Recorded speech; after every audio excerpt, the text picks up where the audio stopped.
Good morning friends, কেমন আছো তোমরা সবাই? আশা করি সুস্থ আছো, ভালো আছো। আমিও ভালো আছি। আমার আরও একটি নতুন ব্লগে তোমাদের অনেক অনেক স্বাগত। আজকের ব্লগটা এখান থেকেই শুরু করছি। আজ হলো 23শে জানুয়ারি, শ্রদ্ধেয় নেতাজি সুভাষচন্দ্র বসুর জন্মদিন। তোমরা সকলেই জানো।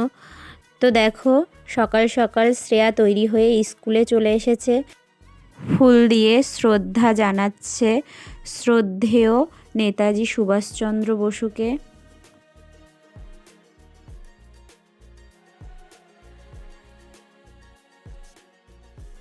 স্কুল থেকে চলে এসেছি।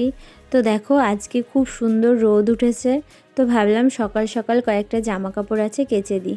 কদিন ধরে এত পরিমাণে ঠান্ডা পড়েছে, সেভাবে রোদও উঠছিল না। তো আজকের রোদটা দেখে খুব ভালো লাগছে। তো যাই হোক, দেখো মাঠে খুব সুন্দর হাওয়া দিচ্ছে, কিন্তু মনে হয় গরমকালে এই হাওয়াটা পেলে ভালো হতো। এখন খুব একটা ভালো লাগছে না, তবে রোদে রয়েছি তো তাই একটু ভালো লাগছে। তো চলো তাড়াতাড়ি জামা কাপড়গুলো মেলে দিই। এরপরে রান্নাবান্নাও রয়েছে, সকাল থেকে কারো কিছু খাওয়া হয়নি। শ্রেয়া তো সকালে স্কুলে গিয়ে চকলেট বিস্কুট পেয়েই মজা, তো তা খেয়ে তো আর দিন যাবে না। তো দেখো, আমার জামা কাপড় প্রায় মেলা হয়ে গেছে। তো তোমাদেরকে আশেপাশটা একটু দেখিয়ে দিলাম। তো দেখো, বেগুন ভাজা বসিয়ে দিয়েছি, সঙ্গে রয়েছে সয়াবিনের বড়া কিংবা পকোড়াও বলতে পারো, রয়েছে আলু ভাজা, আর ঘি দিয়ে সকালের খাবারটা বেশ জমে যাবে।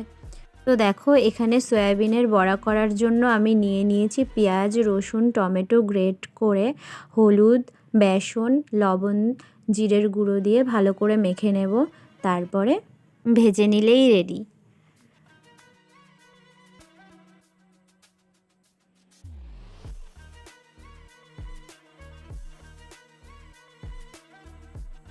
আজকের মতো এইটুকুনি। ভিডিওটা কেমন লাগলো অবশ্যই কমেন্ট করে জানিও। যদি ভালো লাগে ভিডিওতে একটি লাইক দিয়ে আমার পাশে থেকো। তোমরা সবাই সুস্থ থেকো, ভালো থেকো। দেখা হচ্ছে নেক্সট ব্লগে। টাটা।